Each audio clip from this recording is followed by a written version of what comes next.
Welcome back to Comment with me, George Galloway, here on Press TV, which remains the voice of the voiceless. This is the great debate, the big conversation. That's why we need your calls, your SMS and your emails. The contact details are being given on the screen now. We're talking about the murder in Woolwich yesterday of a 25-year-old British soldier, unarmed, not in uniform, not in war, working in the recruitment side of the business and occasionally playing the drums outside the Queen's royal palaces. Two men set about him with knives and meat cleavers in broad daylight in front of scores of witnesses, mainly women and children, and chopped him to death. They did, however, spare the women and children, indeed had political conversations with the women who were witnesses to the crime. Unlike the US drones, which kill women and children and men indiscriminately, President Obama says, you don't see them coming. You don't. Not until your wife has her head chopped off by them. And Israel, it turns out, is one of the world's biggest exporters of drones. New figures released showed that 49 countries are buying Israeli drones, and the business is worth $400 million a year to the settler state. So, what's the next call? It's Hafiz Bamba from Scotland about Woolwich. Hafiz, welcome. Hello, good evening. Good evening, sir. Go ahead. Thank you for giving me this opportunity to also contribute on the barbaric incident that happened yesterday. Welcome. I'm really happy with the way everybody came out boldly to condemn the act, what happened yesterday. And I'm pleading to all Muslims to also come out to all over the world to condemn the stupid thing that happened yesterday. It's absolutely nonsense what the guys did. And in fact, we didn't support it at all, what they did. And secondly, I'm also pleading to the Muslim community in UK in general. They should try and then help those who are against these barbaric things to also come out to speak out in the media for people to hear what these people are doing is absolutely wrong. If I supposed to be let's say the Prime Minister of this country, I will send him back to the barracks for them to show them lesson before bringing them to court, because it's absolutely nonsense what they did. It's absolutely unacceptable. And I thank all, including the Prime Minister and everybody, the Muslim community, for coming out boldly to condemn this stupid act that happened yesterday. In fact, those people who were involved, those who did that act should be punished seriously, and everybody should come out to support the punishment that they are going to give to them. Okay, thanks Hafiz for that call from Scotland. Hasib is on the line from Batley in Yorkshire, near my own Bradford constituency, on the same subject. Hasib, go ahead. Assalamu alaikum, George. Alaikum salam, brother, go on. Yeah, I just want to say I'm a great fan. I saw you at Batley this year. I was actually behind you on stage. But okay, that was a very good meeting. I remember that. Give Yusuf my regards. Go ahead. I just want to talk about the attack in Woolwich. Yeah. I mean, we have to condemn this, first of all. It was an act of murder, most heinous, and I wouldn't wish that upon anybody. But it leads me on to my main point. I want to know is why Mr. Cameron condemns this attack, and yet he refuses to condemn the butchering that he is helping to fund in Syria. Quite. And my other point is... do you know, Hasib, let me interrupt you just for a second. Do you know that David Cameron was in Paris when this crime took place yesterday, but where do you think William Hague was? He was actually in Jordan delivering the money to the people who are cutting people's chests and eating their hearts and livers on video. That's where William Hague, the Foreign Secretary, was just yesterday as this murder was taking place in London. You really couldn't make it up, Hasib. George, I think that's what they call Western democracy. Well, it staggers me. I've asked this in Parliament, on television, everywhere. What kind of Syria do they imagine would we have, would everybody have, anybody have, if these heart and liver eating cannibals were in control of the country? How could that possibly be in anybody's interest. In which case, why are you paying for it to happen? Yeah, I agree absolutely, George. My second point is though, I mean, you know, these attacks, this is a byproduct of terrorism. If you want to fight the causes of terrorism, like you said, you have to stop intervening and killing innocent people in the Arab world. Yeah, that's what's fanaticizing people, yeah. I mean, you know, you can't go into somebody's country, destroy it, build on top of it, and then complain that they're breathing the same air as you. Indeed, exactly. Ridiculous. The empire strikes back, Hasib. Great call, and I hope to hear from you again regularly. Hussein's in London on the same subject. Hussein, welcome. Yeah, hello. Hello, George Galloway. How are you? By the grace of God, good. Go ahead, sir.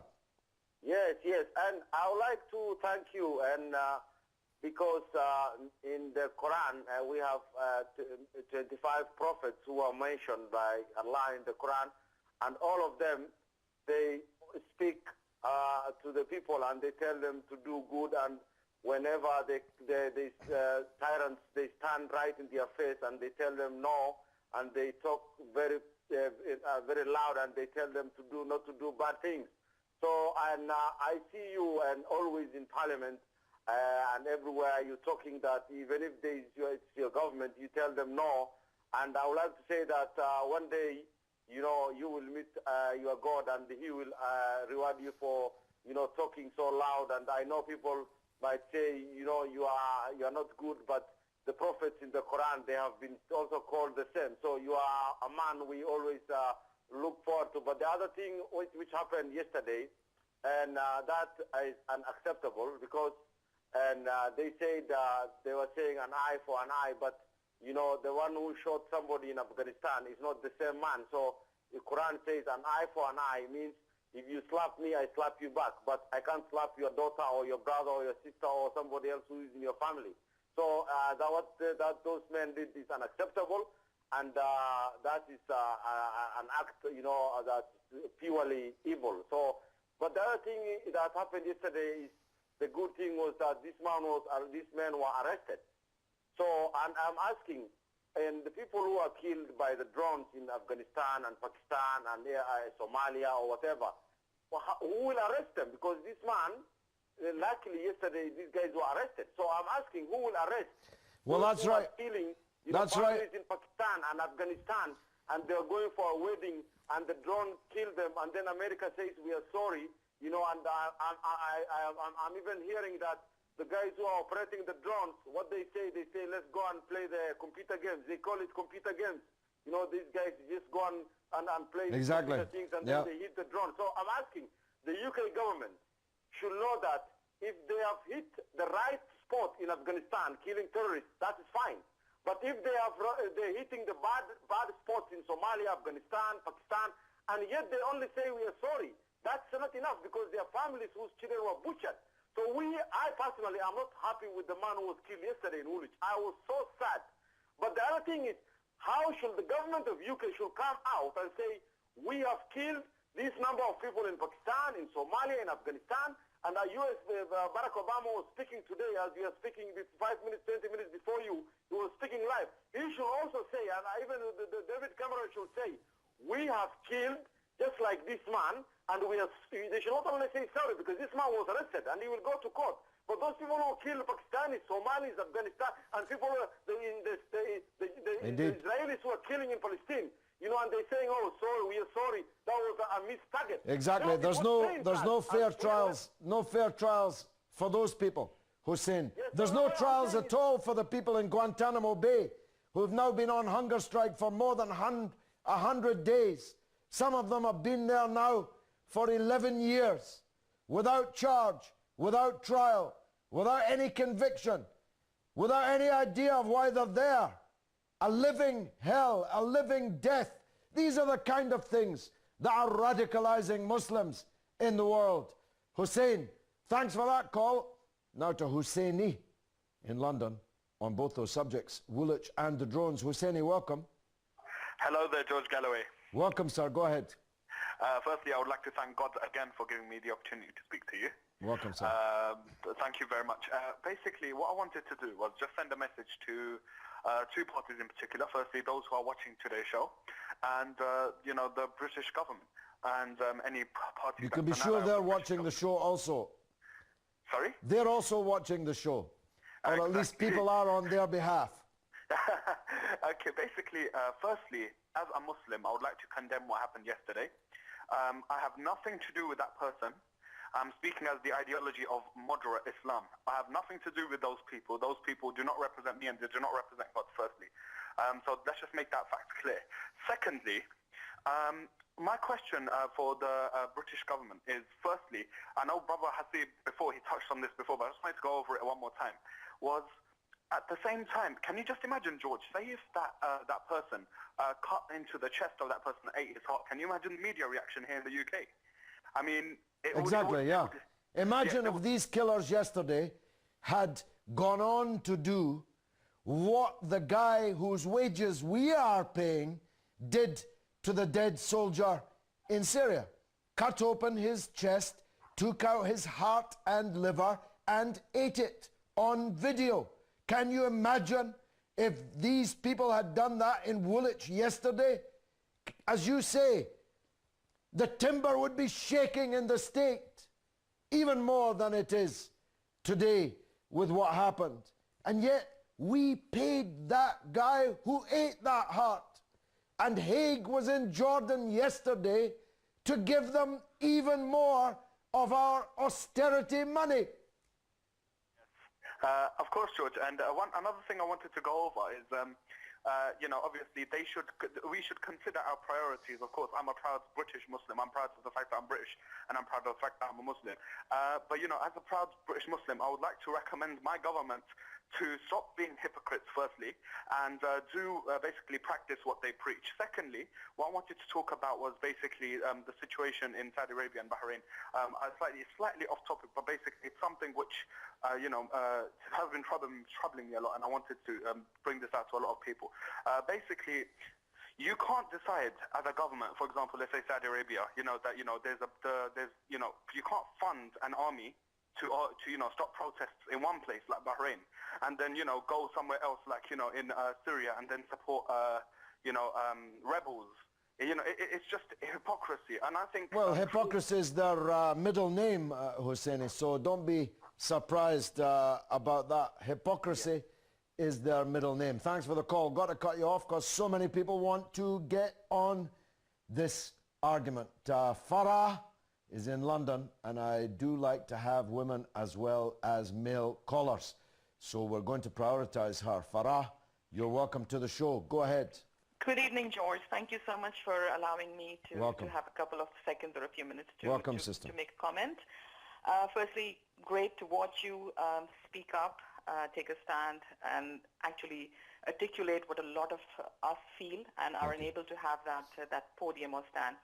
Coming back to what happened yesterday in Woolwich, I'm a Muslim and I completely condemn this barbaric act. I don't think not just any Muslim but any human who has even an ounce of humanity would condemn this.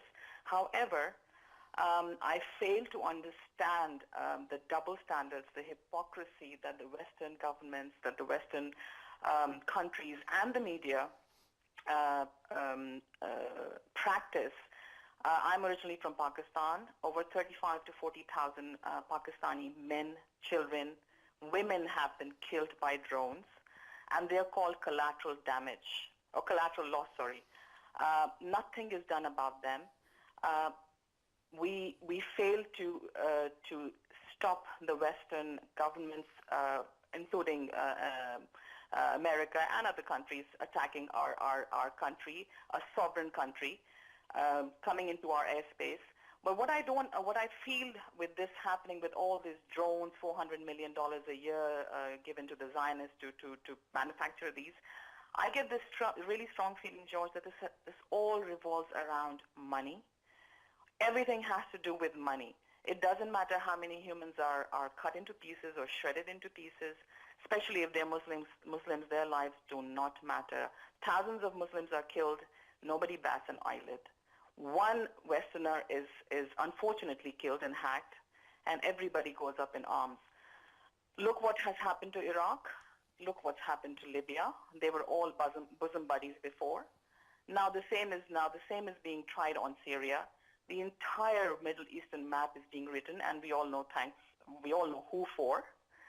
So this is my take on it, and it's unfortunate and it's sad that people, some of the people, fail to see the bigger picture, what really is going on.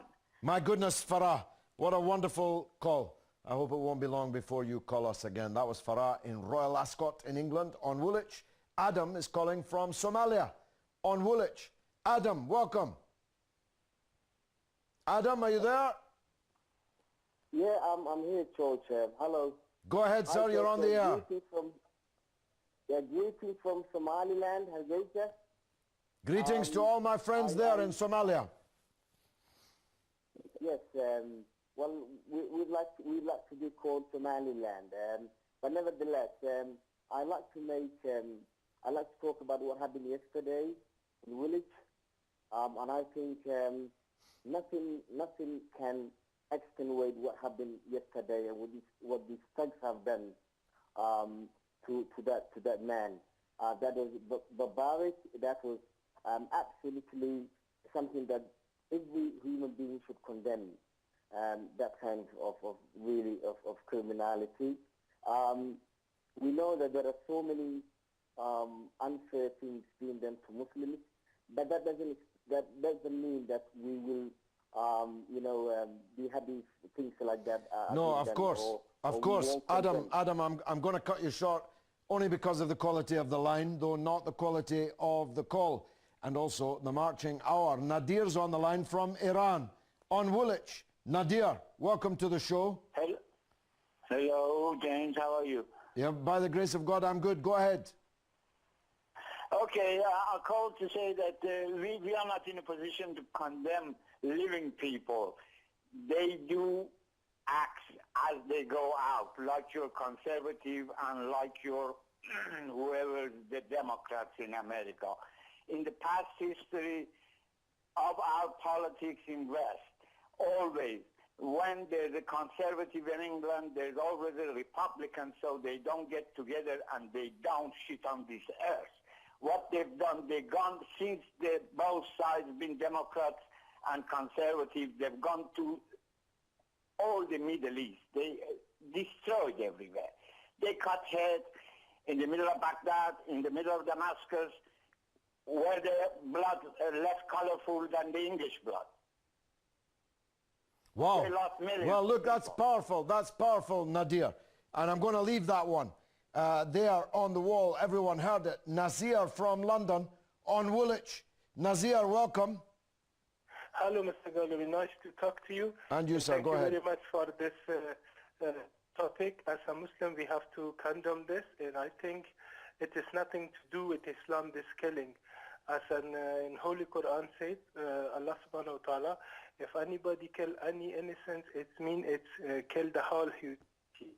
And that soldier was not in the fight, and there was not a harb. So, and I would say that is nothing to do with Islam. I don't know why these people use Islam name by this tragedy to put a bad name on Muslim. And as Muslim, we have to express that it's nothing to do with Islam. Islam never said to kill anybody like this. Well, that's true, but the men were, of course, fanatic, extremist, sectarian Muslims, the kind that are killing people in Syria and elsewhere because they don't like the way that they pray or the nuance of difference that they have in interpretation, not just between Sunni and Shia, by the way, but within the Sunni trend in Islam also. The Mufti of Aleppo, the Sunni Mufti of Aleppo, was cruelly butchered, just like the man yesterday, by exactly the same kind of people who butchered the man yesterday. The difference is Britain paid those killers to kill the Mufti of Aleppo, and we are weeping, all of us, justifiably, over the terrible death suffered by that young man. And if the British people cannot see the hypocrisy and double standards in that, there's no hope for us. Abdul is on the line from Durham in England on US drones. Abdul, go ahead, sir. Hello, George. Thank you. Always a pleasure. Go on. I too would first like to condemn the ghastly and barbaric killing of the unarmed British Fusilier in Woolwich. I think he was not even in uniform, and like you say, it was probably just deprivation and lack of opportunities which made him join the army, and he must have had no say in being sent, because that decision was, of course, taken in Westminster by, you know, the posh boys who go to Oxford, Cambridge, and then form the Oxbridge Mafia, which has a big hold over the politics and business in our country. But still, I don't think they are the main. I mean, you know, Britain has only a small army, and it's just a token force they are sending. The main problem, I think, is the Christian fundamentalists in the deep south of America. Well, that is a very big problem, Abdul, but we're going to have to talk about that another night, because I must squeeze in this last call from Fatima in London on Woolwich. The last word on tonight's comment. Fatima, welcome. Go ahead. Hi, George. I just wanted to say great show. Thank you. I'm Fatima, and I'm 17, but basically I just wanted to say I was brought up here in London. I'm a Muslim, and I've got a lot of non-Muslims friends, and I'm really saddened upon what happened yesterday, so I'm not happy at all in any way. But I just wanted to say that just because of what happened yesterday doesn't mean we're all the same. And my question is, when are the Zionists and the government, American government and British government, going to stop killing the children, the women, and the innocent people around the world? When they're going to stop killing them? Because at the end of the day, people are going to think that this is right for people to kill citizens in the world, because of the fact that we're seeing this happening in different countries, you know. Well, look, Fatima, bring your friends around your television set next week, and we'll continue this debate. 17-year-old young Muslim women are a part of the audience we definitely wish to grow. And you asked a very good question. Muhammad Dadura, a little boy cowering behind his father, was murdered by the Zionist settler state, who have now added insult to injury by claiming that he isn't even dead. Even though people saw the little boy to his grave, even though his father weeps at the grave, until now, the Zionists, who can kill with impunity using American weapons and the international political support, go on. See you next week. Hello, just comment your name and the number, and just make sure to start your